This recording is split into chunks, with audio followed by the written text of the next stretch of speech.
The dollar. To some people, it represents freedom, the ability to live life the way they please. To others, it represents happiness. It represents the attainment of their goals and aspirations. But to me, the dollar represents neither of these things. To me, the dollar represents opportunity. In our society, some people are wealthier than others. Now, although there are many ways to define what being wealthy means, for the context of this speech, I'm going to be talking about it as it relates to money, tangible money. Now, some people have more money than others, and naturally this is to be expected. Some jobs are compensated more based on metrics of supply and demand, some people make better investments, and some people are just better at managing their finances. However, regardless of what decisions its people make, the US is widely considered as one of, if not the wealthiest country in the entire world. The average person makes around $64,000 US every year, emphasis on the word US. Now, compare that to a country like India, for example, where the average person makes around 950,000 rupees. Although that might sound like a lot, because it's almost $1 million, 950,000 rupees actually only translates to around 11,000 US dollars, which I had to search up. Despite this, living conditions for millions of people in the US remain filled with hardship, poverty, and struggle. This is because in the US, the top 1% of earners have around 31% of the country's wealth, while the bottom 50, as in half, only have 2.6. To paint a better picture for you all about what that means, I'm going to use an example. Let's say we had a box of 100 gummy bears, and let's say they're strawberry gummy bears, because everyone loves strawberry gummy bears. Now, in this scenario, we also have 100 people. How would we distribute the gummy bears? I set up this exact scenario with my little cousin, and I asked her the exact same question. She said almost instantly, oh, just give each of them one. Well, that makes sense, right? But then I told her, hey, Bia, but some people work extra hard for their gummy bears. And I proceeded to ask her what she would do then. She said, oh, I just give some people 2 gummy bears and some people half gummy bear then. This is a response that a typical person would likely give. It makes sense, it serves the people that worked harder, and everyone still gets a decent amount of food. Yet, in the US, society is structured in a way so one person gets 31 gummy bears, which can't even be good for your health, and 50 people get 1/20th of a gummy bear. I don't even know if it's possible to cut a gummy bear into 20 different pieces. This is absolutely ridiculous, and it's a completely uneven distribution of resources. This issue is known as economic inequality, and it represents one of the biggest social issues in the world. As I just mentioned, economic inequality is a global scale issue, and as the name suggests, it represents the unequal distribution of income and opportunity between different groups in society. Unfortunately, there are many reasons that contribute to why economic inequality exists, such as historical discrimination, high inflation, and stagnant wages. However, these factors only explain why many people experience financial hardship. The main reason why there is actually such a large gap between the wealthy and the poor is because society is oriented in a way that just helps the wealthy get wealthier while disregarding everyone else. For instance, according to the Pew Research Center, upper income households have seen more rapid growth in income in recent decades compared to lower income ones. Furthermore, they also identified that the divide between the wealthy and poor in the US has only grown in the last 2 years, and it is on track to continue.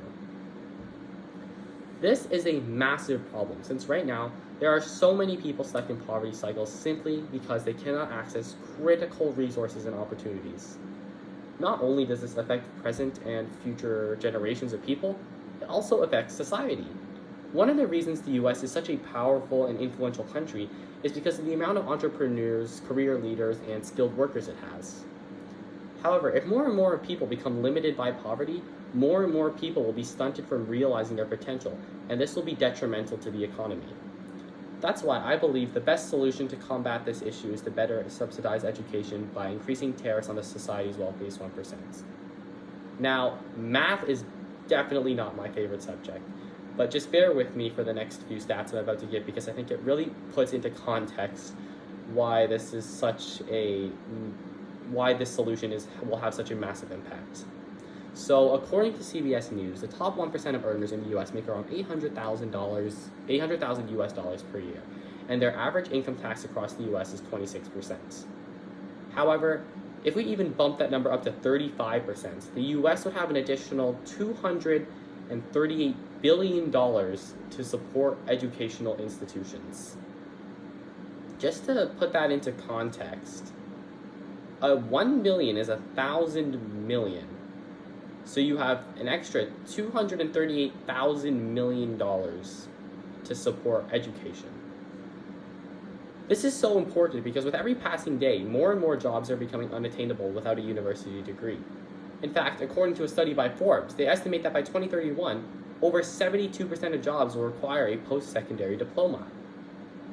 Furthermore, if post-secondary education becomes more accessible, more people will also be able to learn new skills they can use to serve society in a meaningful way, while also being more fairly compensated. Now, I recognize that this might not be something that everyone wants, and this is okay. Not everyone has to go to university, but I think it is extremely important that everyone is given this choice and it is not made for them based on their pre-established circumstances. Also, as I just mentioned, if we improved educational availability, it would also benefit society as a whole because there would be more educated people to cover scarce and diverse positions within the workforce. Consequently, there would be increased levels of productivity, and society would see increased levels of economic growth by way of joint collaboration. I truly believe that this solution will make such a massive difference because the best things always happen when people are able to work together to help each other. If the wealthiest earners just dedicate a little bit more of their resources towards helping the people who need it, everyone will be able to thrive in a better society together. Now, finally, before I conclude my speech today, I would like to spend some time addressing some common counter-arguments against this solution that I have provided. The first is that if more people become educated and pursue higher-paying positions, there will be a shortage of labor workers. However, this apprehension is misplaced because although it may be true that there will likely be less people in labor positions, we've also recently seen incredible leaps in technological advancements regarding artificial intelligence. Artificial intelligence has already replaced so many people in blue-collar positions, and I'm confident it will continue to do so at a larger scale in the coming years. As a result, there's no need to express concern about those roles, and if anything, it adds a sense of exigency to prepare the next generations for the jobs that will continue to remain available. Additionally, there is also the argument that increasing taxes on the wealthy is unfair to their hard work.